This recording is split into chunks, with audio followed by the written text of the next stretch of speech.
அன்பிற்கினியவர்களே, இன்றைக்கு மறுபடியும் wonders of DNA என்பதனுடைய 5வது பகுதியை கொஞ்சம் அலச முனைகின்றேன். நாம் ஏற்கனவே சொன்னது மாதிரி அது ஒரு தன்னியல்பு தன் எழுச்சி வளர்ச்சியாகத்தான் மரபணு திறன் வளருகிறது. அந்த மரபணு திறன் வளர்வதற்காக நாம் ஓரளவுக்கு ஒரு சின்ன டிசைன் பண்ணியிருக்குது. எப்படின்னா, ஃபஸ்ட்டு அது நம்மளுடைய மதர்ஸ் வூம்பிலிருந்து கருவறையிலிருந்து பல தடவை நம்ம சொல்லிட்டோம்.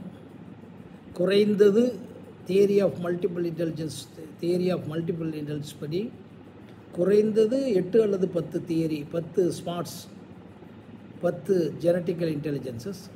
இப்போது அது ரொம்ப விரிவாக்கப்பட்டு பல ஆயிரக்கணக்கான மரபணு திறன்களுடைய துகள்கள் இருக்கின்றன.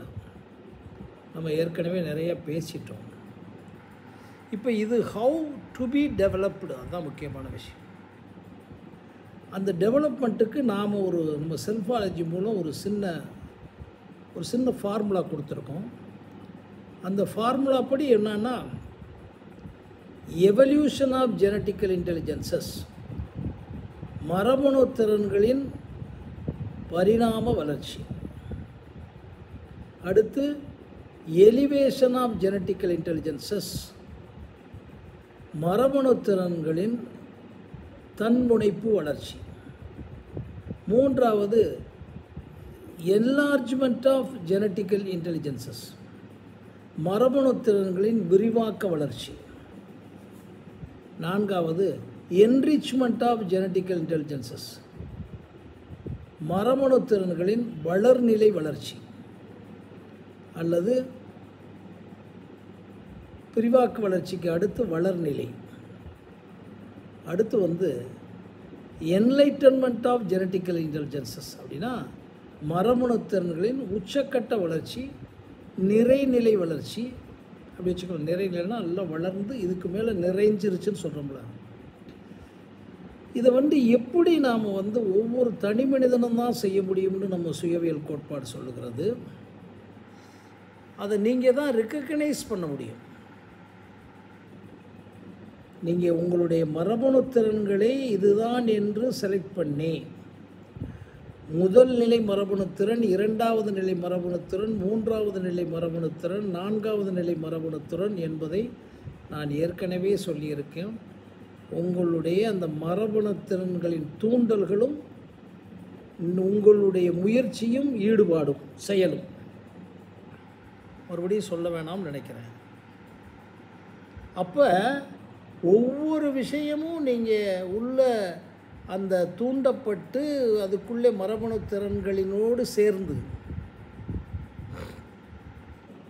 100% கவனமே தியானமாக இருந்து, நான் ஏற்கனவே சொன்னது மாதிரி அப்சர்வேஷன் வித்தவுட் ப்ரிடாமினேஷனில் இருந்து, அப்படின்னா நான் no negative thoughts, no diversion, அவ்வளோதான் விஷயம்.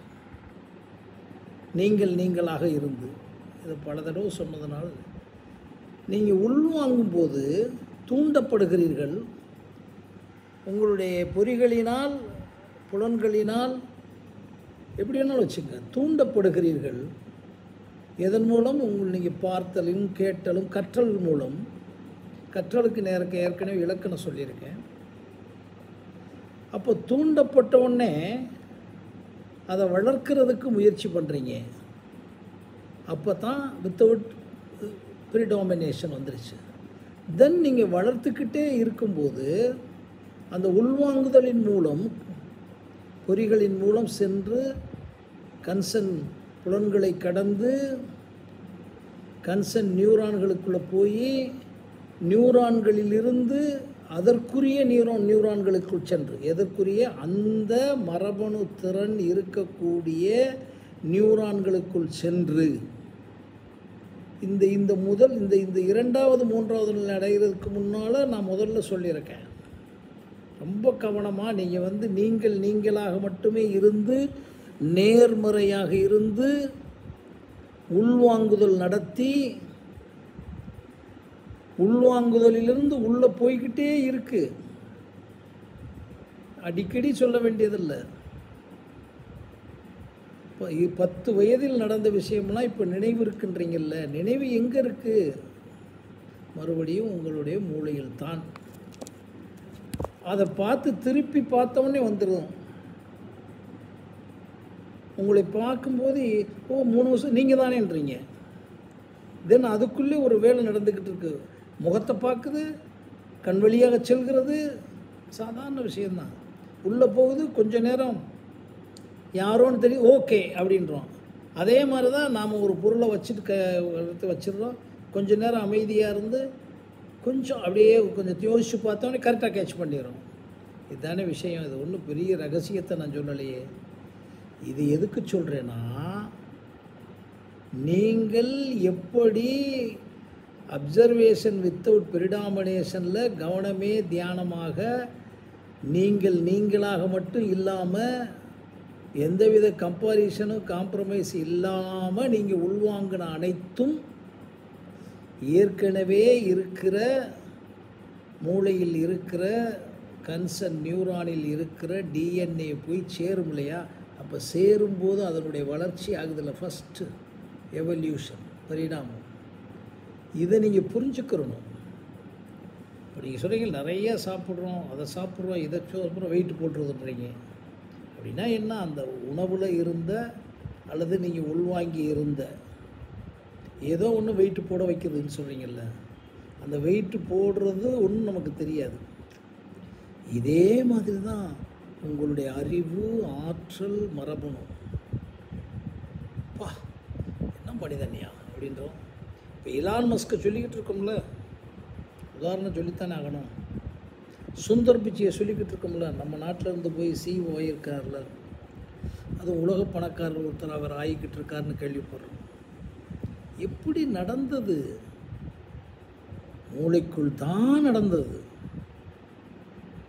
அதை எடுக்கவும் கொடுக்கவும் உங்களால் முடியும். அப்போ அது வந்து உள்ளே போக போக ஒரு டச் ஆகி ஒரு மைக்ரோவேவாக அதிநுண் மென் முறையில் நீங்கள் உங்களுடைய மரபணு திறனுக்குரிய விஷயத்தை நீங்கள் வெளியிருந்து புறவழியாக பார்த்தலிலும் கேட்டலிலும் அலசலிலும் கொண்டு போகும்போதே அது வழியாக போய் ஸ்னாப்சிஸ் வழியாக போய் ஸ்னாப்சிஸில் நீங்கள் போட்டு பார்த்தீங்கன்னா தெரியும், எலக்ட்ரிக்கல் இம்பல்சஸ்.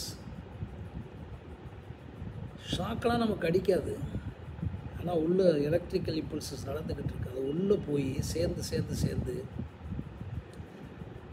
ஏற்கனவே இருக்கக்கூடிய பெட்டகம், ஏற்கனவே இருக்கக்கூடிய காமதேனு, நம்ம ஊர் பாணியில் பேச, ஏற்கனவே இருக்கக்கூடிய பொக்கிசமான அந்த மரபணு திறனில் பட்டு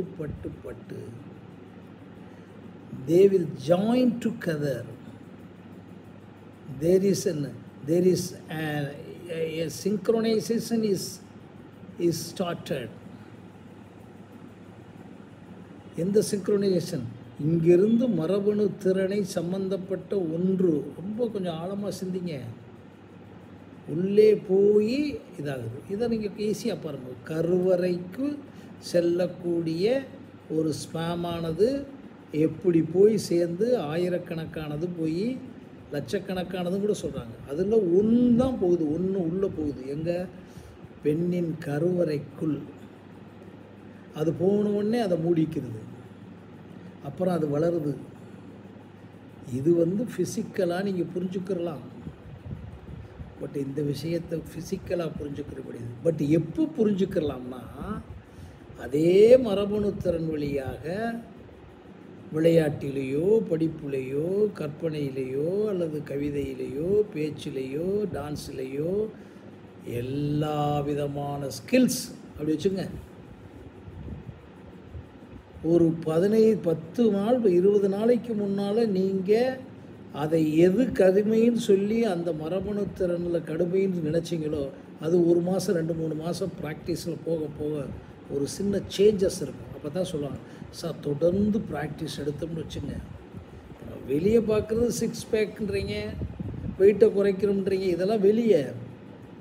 அந்த இடத்துல நடக்கக்கூடிய நிலை தான் எவல்யூஷன், பரிணாமம். இதை எப்படி நீங்கள் புரிஞ்சுக்கலாம்னா, எழுத்து, பேச்சு, டான்ஸு எல்லாத்துலேயுமே உங்களுக்கே ஒன்று தெரியும், இம்ப்ரூவ் ஆகிருக்குன்னு கைதட்டுவாங்க. இப்போ கமலஹாசனுடைய ஆரம்பகால படங்கள்லாம் பாருங்கள், இந்த அவ்வை சண்முகி மேலாம் பாருங்கள், அந்த பெண்ணாக நடிக்கிற விஷயம்லாம் ஒண்டர்ஸாக இருக்கும்.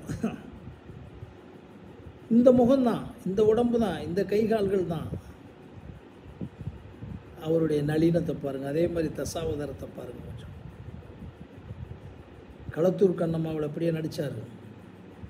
அதுக்கு தான் நம்ம சொல்கிறோம், அந்த consistency of continuity, consistency of அந்த உள்ள கம்யூனிகேஷன் அண்ட் ப்ராக்டிஸ். அவங்க பெர்சிவரன்ஸ்னுவாங்க, கன்சிஸ்டன்சி ஆஃப் பெர்சிவரன்ஸ்னுவாங்க. அதெல்லாம் நமக்கு உள்ளே வரவே நான் விரும்பலை. அதெல்லாம் உங்கள் விஷயம், உங்களுக்கு தெரியும். அதே மாதிரி டச்சு விட்டால் விடுறது தெரியும். எல்லாம் புரிஞ்சுக்கணும். ஒரு 25 நாள் டச்சு விட்டாச்சு சார் கிரிக்கெட்டில், கொஞ்சம் இதாகுது, டென்னிஸ் சொல்கிறாங்கல்ல. பட் கம்ப்ளீட்டாக என்லைட்டன்மெண்ட்டை பண்ணவங்க சொல்ல மாட்டாங்க. அதுதான் நான் என்ன சொல்கிறேன், அந்த எவல்யூஷன் ஸ்டார்ட் ஆனதை how can you understand it? By recollecting and reprogramming and rewriting, refiring, rewiring அப்படி வச்சுங்க, எது வேணாலும் வச்சுங்க. எழுத்து இவ்வளோ அழகாக வருகிறதே, வரைதல் இவ்வளோ அழகாக வருகிறதே. முதல்ல வந்து எல்லாம் உடம்பெல்லாம் போட்டுடுறோம், ஆனால் முகத்தை பார்க்கும்போது அப்படியே கொண்டு வர முடியலையே நினைப்போம். அப்புறம் சார் அப்படியே வரைஞ்சிருக்கீங்க, வரைகிறாங்கல்ல. இப்போ நம்ம லீடர்ஸ்லாம் வரைகிறாங்க, நிறையா பேர் அப்படியே வரைஞ்சிருவாங்க. பெயிண்டிங்கிறது மட்டும் காட்டில் வரைஞ்சிருவாங்க. வரைஞ்ச பிறகு அப்புறம் அது கலர்ஸ்லாம் கொடுக்கும். அப்படியே அப்துல் கலாம் ஃபேஸ் இருக்கும், அப்படியே கலைஞர் ஃபேஸ் இருக்கும், அப்படியே இறையன்பு ஃபேஸ் இருக்கும். செய்திக்காக சொல்கிறேன். அப்படியே உள்ளே வாங்கியிருக்கிறது வந்துக்கிட்டு இருக்கு பாருங்க. இவ்வளோ தானே எளிமை. இதே மாதிரி உங்களுடைய மரபணு திறனை வந்து வளர்க்கும் போது அதுக்கு வேண்டிய நேரடி ரகசியம் பயிற்சி தான். என்ன பயிற்சி? தொடர் பயிற்சி. அந்த பயிற்சிக்கு தான் ஒன்று நம்ம சொல்கிறோம்.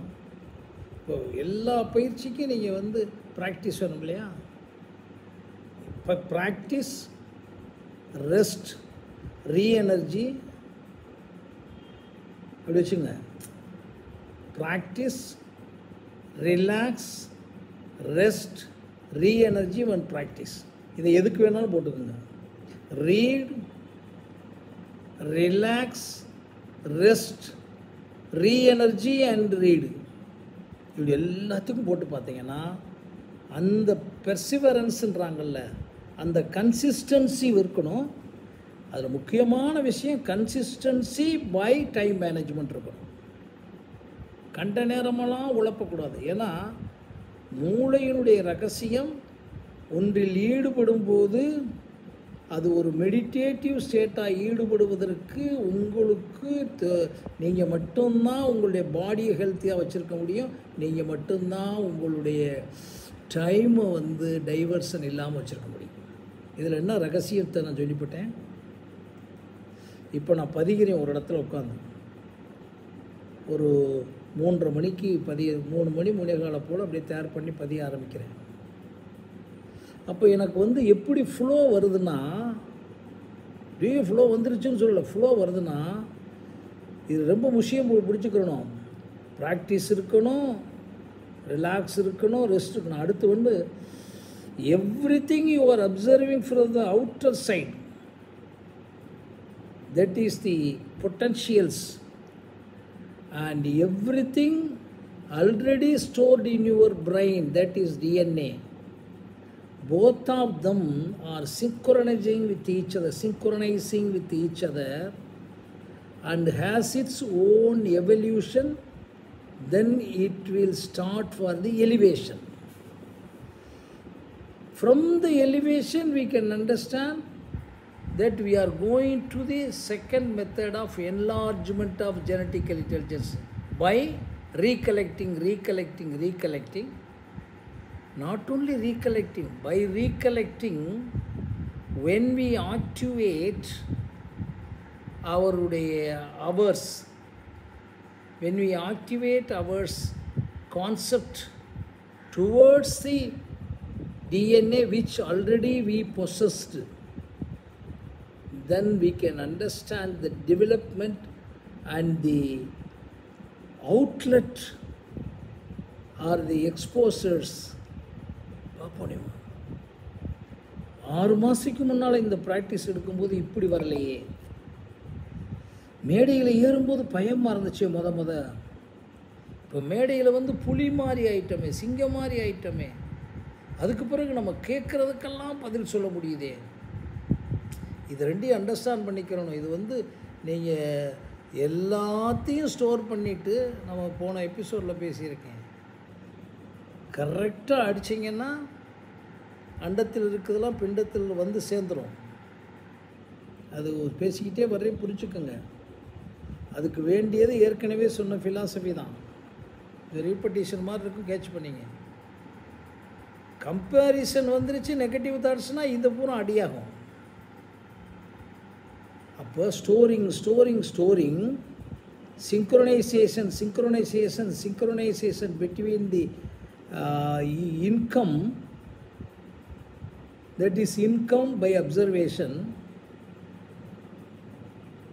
input by an observation, உள்ள போயிட்டே இருக்கு. This storing gets its manifestation from evolution, elevation, then it will enter into enlargement. This stage of enlargement could be understand. We will understand it by the next activities, next efforts, next anything. And the status of next activities shows you that you are growing from evolution, elevation and enlargement, and that you are going to enter into the enrichment, then after that enlightenment. That's what நம்ம எல்லாம் சொல்கிறோம். எல்லாரும் என்ன சொல்கிறோம்? எக்ஸ்பீரியன்ஸ்டுட்ட நம்ம வந்து நம்ம experience ஆக போகணும். அப்போ தான் we will get something. நமக்கு நிறைய அவங்க ஸ்ட்ராட்டஜி சொல்லுவாங்க. பட் இதில் என்ன பிரச்சனைனா, இன்னொருத்தன் ஸ்ட்ராட்டஜி வச்சு வாழ்கிற காலத்துக்கு இப்போ 30 வயசுக்கு மேலே இருந்தாங்கன்னா வாழ்ந்து முடிங்க. பட் 17 வயதுக்குள்ளே இருக்க ஒவ்வொருத்தனும், சுவாமிஜி சொன்னாங்கல்ல,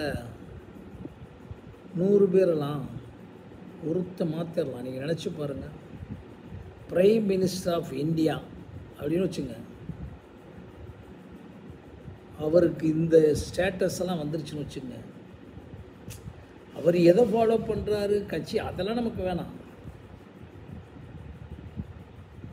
இப்போ இருக்கக்கூடிய பிரைம் மினிஸ்டரே வச்சுக்கோங்க. இதில் என்ன நம்ம யாரை கமெண்ட் அடிக்கிறோம்? அவர் வேதாந்தத்தை முழுவதும் கற்றவரா, வேதாந்தத்தின்படி படித்தவரா, சுவாமி விவேகானந்தர் சொன்ன ஒவ்வொரு வரியும் தெரிந்தவரா? இருக்க முடியாது என்பது என்னுடைய தாழ்மையான கருத்து. இருந்திருந்தால் அவருக்கு இந்த செகண்ட் தாட்டே வந்திருக்காது, ஓட்டு வாங்கணும்னு.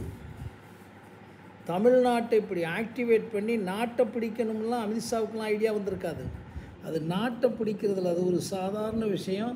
அவங்களுக்கு இருக்க இதில் மக்களை இன்ஃப்ளூவன்ஸ் பண்ணுறதுக்கு வந்து அவங்க வச்சிருக்குது. இந்த இடத்துல ஏன் இதை சேர்த்துக்குன்னா, அவங்க வச்சிருக்குது வேதாந்தத்தினுடைய ரகசியங்கள். சனாதனம்ன்றாங்களா, அதை விடுங்க, அதுக்கு முன்னால் இருக்கேன்.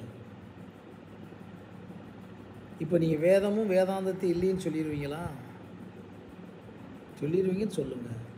அப்போ தான் சொல்கிறேன். அதுலேயே உச்சக்கட்டம் என்ன? துவைதம் இருக்குது, விஜிஷ்டாத்வைதம் இருக்குது. அத்வைதம் தானே நீங்கள் நிற்கிற இடம். அது எதுக்கு ஒருத்தன்? இன்னொரு ரகசியம் தெரியாமல் இருக்காங்க. மனிதன் எல்லாருமே ஓர் குலம், ஆனால் ஒவ்வொரு மனிதனும் தனித்தனி குலம். இதை அண்டர்ஸ்டாண்ட் பண்ணால் தான் எல்லாரையும் ஒன்றுக்குள்ளே கொண்டு வந்துடுவோம். ஒருத்தர் வந்து தமிழருக்குள்ளே கொண்டு வந்துடுவோன்றாரு, ஒருத்தர் திராவிடருக்குள்ளே கொண்டு வந்துடுவோன்றாரு, ஒருத்தர் வந்து இந்துக்குள்ளே கொண்டு வந்துடுவோன்றாரு, ஒருத்தர் கிறிஸ்தவத்துக்குள்ளே யாரையும் கொண்டு வரவே முடியாது சார். அவங்க happen to be with you. இந்த கமெண்ட்டை நான் ஏன் கொடுக்குறேன்னா, they happen to be with you. ஒரு கிறிஸ்தவன் ஆயிட்டார். கிறிஸ்தவன் ஆனது என்ன காரணம் கொடுக்கணும். ஆனால் 50-100 வருஷத்துக்கு முன்னால் கேட்டால் இன்றைக்கி வந்து தமிழ்நாட்டில் இருக்கக்கூடிய அனைத்து ஜாதியினர்லேயும் ரெண்டாவது ரொம்ப உச்சக்கட்டமாக இருக்கக்கூடிய சொல்லிக்கிட்டு இருக்க பல ஜாதியினர் இருக்கவங்க இருக்காங்க. ஒவ்வொரு ஜாதியாக பிரிக்க வேணாம். இவங்கெல்லாம் எப்படி போனாங்கன்னு பேச வேணாம். பட் அவங்களே கிறிஸ்தவங்களை ஆனாங்களா 100%? குறையெல்லாம் சொல்லலைங்க. ஆக முடியாது. ஏன் முடியாதுன்னா அவங்க வேற ஒவ்வொருத்தரும். அப்போ ஒவ்வொரு மனிதனும் தனித்தனியானவனாக இருக்கும்போது நீங்கள் ஒரே கூட்டுக்குள்ளே எப்படி கொண்டு வர முடியும்? அந்த கான்செப்டை புரிஞ்சுக்கங்கன்னு சொல்லலாம். விவேகானந்தர் சொல்ல மாதிரி இறைவனுடைய தன்மையை, இறைவனுடைய ஆட்சியை புரிஞ்சுக்கலாம். நான் சொல்கிறேன், இறைவனை நீங்கள் வேண்டவே கூடாதுன்றனே. அவர் கொடுக்கலைன்னா தானே நீங்கள் வேண்டணும். கொடுத்த விஷயத்தை மிஸ் பண்ண தானே சிக்கல். எந்த நாடும், எந்த மாடும், எந்த நாயும், எந்த பூனையும் போய் ஹார்ட் அட்டாக்கில் நிற்கலையே, ஆஸ்பத்திரிக்கு போகலையே. அனிமல் வச்சுருக்காங்களே வெட்னரி, அது எப்படின்னா நம்ம பார்த்த வேலை பாருங்கள். பால் சும்மா கொடுத்ததை வந்து 10 லிட்டருன்றது, அப்புறம் 65 லிட்டருன்றது, அப்புறம் 200 லிட்டர் கொடுக்குறதெல்லாம் யாருங்க உருவாக்குனது? அதனால் வந்தவனை, அதை சாப்பிட்ற உணவுனால் வந்தவனை. அதனால் அதெல்லாம் சிக்கலே கிடையாது. நாம் தான் சிக்கல். அப்புறம் எதுக்கு வேண்டுறோம்? உங்களை நீங்கள் இழுத்துக்கிட்டீங்க, நான் உட்பட நீங்கள் எல்லாம் இழுத்துக்கிட்டோம். நம்ம இப்போ நான் வந்து ஐயோ பணத்துக்கு கஷ்டப்படுறேன்னு சொன்னால் நான் இழுத்துக்கிட்டேன்னு அர்த்தம். நான் பொருளுக்கு கஷ்டப்படுறேன்னா நான் இழுத்துக்கிட்டுறேன். நான் தப்பாக என்னால் பேசப்படுறாங்கன்னா நான் இழுத்த விஷயம். சொல்லலையும் செயலும் சரியில்லையும் அதை தான் ஒத்துக்கிறணும். அதில் ஒன்றும் சந்தேகமெல்லாம் இல்லை. யார் வந்து இறக்கப்பட்டு விட்டுட்டு போயிடுவோம், அதெல்லாம் ஒருத்தனும் விட மாட்டான். சாகிறது வரைக்கும் காசை மட்டும் எவனும் விட மாட்டான். ராமகிருஷ்ண பரமஹம்சர் விட்டார்னு சொல்லலாம், விடுங்க. அவருக்கு என்ன ஒரு பிரச்சனையும் கிடையாது. ரமணருக்கு என்ன பிரச்சனை? பட் மறுபடியும் வாங்க, இந்த 5 விஷயமும் கரெக்டாக ரிலேட் ஆகிக்கிட்டு இருக்கதை நீங்கள் ரீகலெக்ட் பண்ணி அதெல்லாம் நீங்கள் செயல்படுத்துகிறீங்கல்ல. ஒரு விளையாட்டு வீரன் செயல்படுத்தி பார்க்குறான்ல, ஒரு எழுத்தாளன் செயல்படுத்தி பார்க்குறான்ல. சொல்கிறாங்களே சார், ஒரு 2 வருஷத்துக்கு முன்னால் ஒரு ரைட்டிங் ஒரு மாதிரி இருந்துச்சு, இப்போ பார்த்தா பவர்ஃபுல்லாக இருக்குது சார். ஒரு 2-3 வருஷத்துக்கு முன்னால் அவருடைய பேச்சில் நிறைய கற்பனை இருக்கும் சார். இப்போ நீங்கள் பல பேரை பார்க்கலாம், மிக உயர்ந்த நூல்களை படித்து இப்போ எழுதியிருக்கிறதுனாலாம் படிச்சிருக்கேன். ஒரு கவிஞனுடையது இப்போலாம் பூரா பார்த்தா கற்பனையும் இன்டர்பிரட்டேஷனும் சுற்றுறதும் வைக்கிறது என்னமோ வருது. காரணம் மாட்டிக்கிட்டாங்க. அந்த ஆளுங்க மாட்டிக்கிட்டாங்க. எதுலேன்றது நீங்கள் பார்த்துங்க. ஒரு இசை கேட்டுக்கிட்டே இருக்கோம். இன்றைக்கி வரைக்கும் ஒரு இசை நல்லா இருக்குன்னு சொல்லுவோம். ஒரு 10 பாடல் போடுறாங்க வச்சுங்க, 10 பாடலும் உங்களுக்கு ரீச் ஆகிருக்கணும். ஏன் சார் ஒன்றுமே தெரியலை நமக்கு, ஒரு கர்நாடிக் மியூசிக் பண்ணால் தலையாட்டுறாங்க. காரணம் என்ன? இந்த பாடியோட இசை கலந்துருக்குது. அது ஒரு பெரிய விஷயம். அப்போ நம்ம புரிஞ்சுக்கிற வேண்டியது, நீங்கள் ஃபிசிக்கலாக கண்டுபிடிக்க முடியலைனாலும் இந்த 5 எவல்யூஷன் நடந்துக்கிட்டே, எலிவேஷன், என்லார்ஜ்மெண்ட், என்ரிச்மெண்ட் நடந்துக்கிட்டே இருக்கிறத ரீகலெக்ட் பண்ணி பார்த்துக்கிட்டே இருந்துட்டு, நமக்கு ரீகலெக்ஷனில் வந்து டெவலப்மெண்ட்டு மேனிஃபெஸ்டேஷன் இல்லைன்னா நம்ம எங்கேயோ டைவர்ஷன் ஆகிருக்கோம். மறுபடியும் கரெக்டாக கான்சன்ட்ரேட் பண்ணி ஃபோக்கஸ். இதை தான் இவங்க பெரிய மோட்டிவேஷனாக ஃபோக்கஸ் எப்படி ஃபோக்கஸ் பண்ணுறது? அவனுக்குரிய லட்சியத்தை நிரூபிக்காமல், அவனுக்குரிய லட்சியத்தை அவனுக்கு நிர்ணயிக்காமல், அவனுக்குரிய நேர நிர்வாகத்தை நிர்ணயிக்காமல், அவனுக்குரிய உணவு நிர்வாகத்தை நிர்வகிக்காமல், அவனுக்குரிய நெகட்டிவ் தாட்ஸ்களை அழிக்காமல், அவன் எந்த கம்பேரிசன் வாழாமல், எல்லாத்தையும் பண்ணாமல் நான் ஃபோக்கஸ் பண்ணுறேன். எப்படி ஃபோக்கஸ் உட்காந்துருக்க முடியும்? ஒரு வகுப்பில் குழந்தைங்க 50 குழந்தைகள் இருந்தால் நீங்கள் தெரிஞ்சுக்கோங்க, 1 2 தான் கவனிக்கும். அந்த கவனிக்கிறது கூட அம்மா சம்பந்தம் உள்ள டீச்சர்ஸ். இன்னமும் சொல்கிறேன், ஒரு குழந்தை ஃபஸ்ட்டு மார்க் வாங்குதுன்னா அது டீச்சர்னால் நடத்துனதுனால வர்றதுன்னு சொன்னால் உலகத்தினுடைய கடைசி கிரிமினல் குற்றம். பள்ளிக்கூடத்தினால் வர்றதெல்லாம் சொல்கிறது குற்றம். அப்படின்னா நீ வந்து படிக்க வச்ச அந்த 60 பேரையும் குறைந்தது 30 பேர் ஃபஸ்ட் மார்க் வாங்க வை. வாத்தியார்களுக்கெல்லாம் கோபம் வரும். என்ன சார் நாங்கள் syllabus? No no no no, that is not a teaching. Education is the manifestation of their intelligences, their perfections, their potential, according to Swami Vivekananda. அவனை நீங்கள் வந்து உங்களுடைய மூளைக்குள்ளே கொண்டு போகிற விஷயத்தை கண்ணோட நிறுத்துகிற விஷயமா பேசினா சில ஆசிரியர்கள் இருக்காங்க பார்க்குறேன். அதுவும் சில நேரம் அவங்க காசுக்கு மட்டும்தான் வேலை பார்க்குறாங்க. அவங்க வந்து அப்படியே தெய்வீகமாகலாம் வேலை பார்க்குறதில்ல. குறை சொல்கிறேன்னா தவறான. அப்படின்னா நீங்கள் இப்போ படிங்க, உட்காருங்க, அந்த 1 மணி நேரமும் உங்களை பார்க்க வைங்க, உங்களுக்குள்ளே இறங்க விடுங்க, உங்களுக்குள்ளே அவனை வைங்க. கிளாஸ் முடிஞ்சால் என்ன 1 to 1 பண்ணுங்க. நாங்கள் பண்ணிக்கிட்டு இருக்கோம். பெருமையாகலாம் சொல்லலை. எல்லா விஷயமும் நீங்கள் பண்ண முடியும். அப்போ என்ன அர்த்தம்? அந்த ஃபோக்கஸ் வர வைக்கணும்னா என்ன? கவனிங்க கவனிங்கன்னு சொன்னால் வந்துடுமா? இது ஏன் நான் சொல்கிறேன்னா, இந்த 6மே டிஎன்ஏயில் நடந்துக்கிட்டு இருக்கிறத நீங்கள் சரியாக ஐடென்டிஃபை பண்ணணும், அல்லது மானிட்டர் பண்ணணும், அல்லது ஐடென்டிஃபை பண்ணக்கூடிய எக்ஸ்பர்ட்டோடு நீங்கள் பண்ணினா தான் டிஎன்ஏவுடைய வளர்ச்சி பக்காவாக இருக்கும், பெர்மனண்ட்டாக இருக்கும், எப்போ எடுத்தாலும் எவர்ட்ட மெமரியாக இருக்கும் என்பது என்னுடைய சின்ன கருத்து. மறுபடியும் சந்திக்கின்றேன். நன்றி, வணக்கம்.